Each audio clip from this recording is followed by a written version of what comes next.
Bote na bino balandi ya magazine communication na ngala fasciné na bisa kabino toujours tozala proche ya population pour na kosolola baye batali mboka kasi na yango mokwalelo toko décortiquer makambo ebele na Mbutanzeza oyo na yambi mokwalelo déjà na pesi ba bon lundi epa ya Mbutalau Lion oyo ayambi biso na résidence na ye officielle na pesi ba bon lundi topé.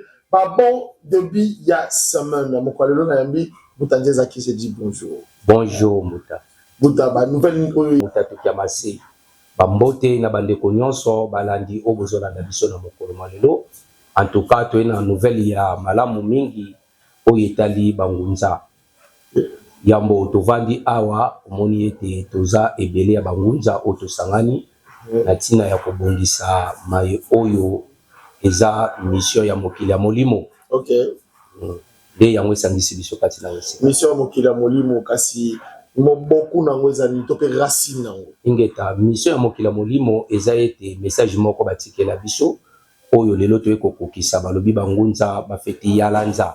Okay. Donc Kongo na biso oyo eza ete fesi mama na bangunza nde bakamba yango. Okay. Ndetina oyo ekovandisa ma awa na ndwenga za bangunza. Ndwenga za bangunza bino nde Kongo na biso fesi mama ipa ya bangunza. Ingeta e kasi Kongo na biso ko simba manyeta nisika bino ngo bangunza boza unité boza disperser bangunza boza oyo boye sikoyo ekosimba manene nini matondo mingi Mbuta ngunza. Soki lelo tosangana kate eza pona kozanga conscience. Kasi ndwenga ekozongisa mutu nyonso ngunza nyonso na nzela po ke to comprendre. Tant tozali ko comprendre bangunza o bakozana na spiritualité nde to kokoma bomoko nde to kobundela mabele ya Kongo. Bobundela mabele ya Kongo bangunza boza plus basé na Kinshasa to pe na Congo central to pe Congo mobimba. Non, toza plus Congo mobimba parce que nde to vandi boye ba o ba oti Congo central bazana biso longo. Okay. Ko laksa déjà que Congo mobimba. Okay. Nde yango sangisi. Okay. So message fort yozalani na bangunza nyaso bazola. Matondo mingi. Message na biso ezeke ndwenga za bangunza ekofongola nzela na ngunza nyonso. Esika nyonso ngunza zali Kinshasa Congo central boya tozala elongo po ete tobunda na bilaka oyo batata batikela biso otolonga na yango. Nde yango na mission na biso. Siko par rapport ya mission na bino oyo boyeli. Donc subasima nango to pe fondement nango ezani. Bon, subasima nango eza ete il faut totelemisa mwana ya bilaka, mwana ya ntilulu. Okay. Donc il faut to créer égrégore na biso to pesa essence otolonga. Sans égrégore to kolonga te. Bon, le big ça égrégore bokolonga te. Déjà bozana mwana ya ntilulu la bino bobongisi. Azali. To koyeba te de non. Wana mikolego ya bomona. Mikolego ya to bomona. Kasi na ngina ba différence entre parce que ce que total ba munze bele ba uta na Pévalon. La éviter ceux qui nazo taper à côté. Ba munze bele uta Pévalon. To ba différence entre Pévalon na église kimbangiste. Parce que kimbangiste bele ba munza ba tsuba za kawana. To ba munza ba uta wapi juste. Kimbangiste na Pévalon différence na ba. Bon, na kati ya kimbangiste kingunze za wana. Okay. Kingunze za na kati ya kimbangiste. Mais yango te oye salama lelo. Ah ouais. Na kati ya kimbangiste. Parce que kimbangiste za na kingunza na kati. Okay. Kita bango selo etamboli na bango nde bakimisi kingunza. Okay. Nde baye na kimbangiste. Donc alors ezana ma ebele oyo to ko beta wana suite ya temps eza mokie na ebité pour la bino. Beta misa va plat. Bon, normalement ce que tali lelo na toute époque ya Fumukimba. Parce que Fumukimba azaki ngunza. Mais lelo kimbangisi ezotanga Fumukimba ngute o azaki ngunza. Ozomo ezotanga Fumukimba ngute o azaki ngunza. Lelo bakoti na makambo susu. Makambo ekoti bango talika bango. Le débat wana soto bito kota yango to okendika mulai. Okay. So ba papa ba Pévalon. Bon, Pévalongo na kingunza eza deux choses différentes à la katwa. Okay. Nous allons ba PVI. Okay. Entre-temps na kingunza ki PVI c'est la raté. La différence non. Bangunza bingo ndimela Yesu te. En tout cas.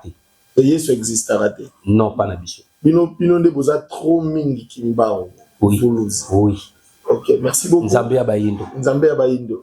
Ok, matondo mingi kasi na kozonga na par rapport à ba rétrospective tout le bateau. So la kimingi na ndeko na pesi mbote papa Kusu. Et de sur lui papa Kusu. Ingeta. Papa Kusu Kokodi Koko. Ah donc le rôle de Kokodi Koko c'est que Koko na bangunza. Ingeta. Parce que yépe alobaki mingi par rapport à bangunza boza unité bangunza belé au continent ba loge. Nous sommes là sur Kingunza. Nous sommes là sur Kimbangu. Azoya kati na yeme. Azade na kati. Azade na baloge. Donc boza ba sorte belé à Bangunza. Est-ce eloko ya lobaki yoko ko contredire ou ko appuyer. Bon normalement contradiction ko zala ou ko zala te. Parce que yende mutalobi, yende mutamoni. Yepa yebi Bangunza wana.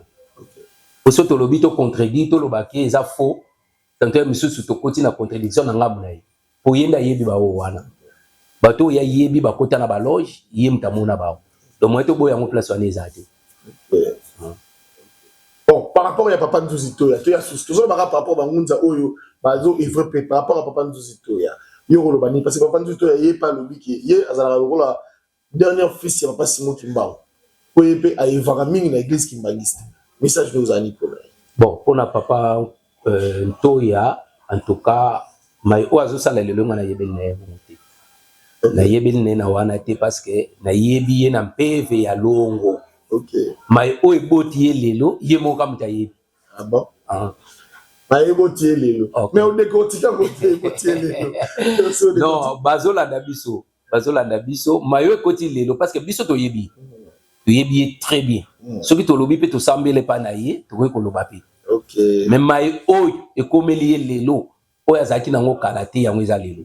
Ah bon? Parce que biso to yebi ke to zaki na pevalo. Oya ye. C'est ya kimisi bonzambe. Non, ko kimisa bonzambe te, ko kimisa bonzambe te. Eze ke ye moko a mi dévier na sens oya lingi azala. Parce que mutu nyon so linga ramona na miso ba.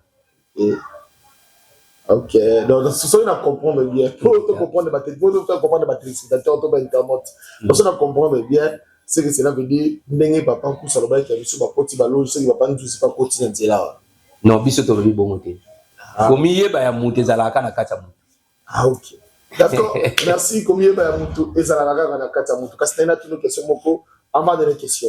Na yeba pona yo papa lao mutalao azo représenter ni parce que tout ça là qui na yeba mission belé ba tozo ça ba mission na yeba rutala ngode tout ça qui ba mission belé aloba ki mingi sur banekon aloba ki mingi sur banza aloba ki mingi pona makambo etali avenir ya biso Bayindo message ne ko pona papa lao oyo lelo tozo benga lion ah ingeta matondo mingi bayenge na isike zwamiye en tout cas soki to koti na likanisi ya mutalau en tout cas azana souci makasi ya kozongisa vraiment bangunza na bomoko pe na bolingo pe na misala. Très bien.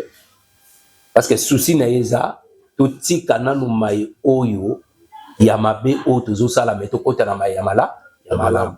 Mai ya malamu ezani. Parce que biso bangunza lelo mission o to yila to yeba ngo souti. OK. Mais mutalau azo comprendre te tozana mission o to yila na mokili. OK. Mission ezali lelo biso to telemi ndwenga za bangunza to linga to bundela mabele ya fo. Do c'est que photo zonga na mission potolo to longo. Nde ya mweza liti nayi. To sangana to zala bomoko to bundela message. O bambuta batika. Ngunza ka feti yala nza. Mais biso lelo bangunza yango mission wana to bango suti. Parce que ce to zala bakati bakilongo na biso ici. Makambo ya mission etali biso te. To betiki ngunza to tei to lobi esenge to loba mais mission tozo kota te. Parce que souci ne ezata tozo sala wana to kota pe na mission. OK. Les soucis non. OK, na tourner vraiment presque na suka ya de entretien na biso moko. Yo kasi message no ya suka ekozala nini? Parce que olobeli mingi sur les liens, sur l'unité, sur l'amour, pour la consolidation ya bino bangunza. Kasi message no ya suka ozali o commencer na bangunza o basé papier. Bino no so boko se rassembler wapi? Pour sangana ndenge nini? Pour faire avancer une communauté na bino ya bangunza. Matondo mingi na ekopesa message ya suka na bangunza nyonso. En tout cas ndwenga za bangunza ebengisi bino bonso. Bientôt tozozwa siège ya malamu o tokosangisa bino nyonso. Toko lancer yango bokomona sika oyo tozwi pona bangunza. esika nyonso bozali tolingi te ke tozala ya kokabwana parce que kokabwana eza kotonga te kosangisa nde eza kotonga toya wana ndwenga za bangunza efongoli nzela mpona moto nyonso po tolonga lichi oyo tozali nango parce que ngunza nyonso ayebi lichi oyo toza nango sans lichi oyo tokolonga te tokotikala kaka epapiye bongo mais tobengisi bino nyonso boya tosangana mpo tobunda elongo kala mingi te tozolanse espace oyo tokozwa oyo eza siège ya bangunza biso nyonso tokozalela wana kala mingi te. Merci beaucoup Matondo mingi Mutanzeza pour émission nazobenga bazobenga président oza président ya communauté Ingeta naza président ya Ndwenga za bangunza na kati ya président naza pe fondateur ya Ndwenga za bangunza. Matondo mingi donc bino moko président fondateur ya Ndwenga za bangunza yango nana Ndwenga za bangunza papa Nzeza donc Mutanzeza autre mbaki na émission ya moko eloto de continuer makambo belé kasi to promettre bino makambo ekoleka mingi na ba émission oyo ezali koya yende bisika wapi akopesa biso adresse topé makambo belé bisika tokokutana bisika bangunza nyonso bakosangana mpona kotonga unité ya mboka na biso Congo topé d'Afrique topé bakisa lisusu ya race noire loposo loyindo oyo baza nsima ya mfumu Kimbangu.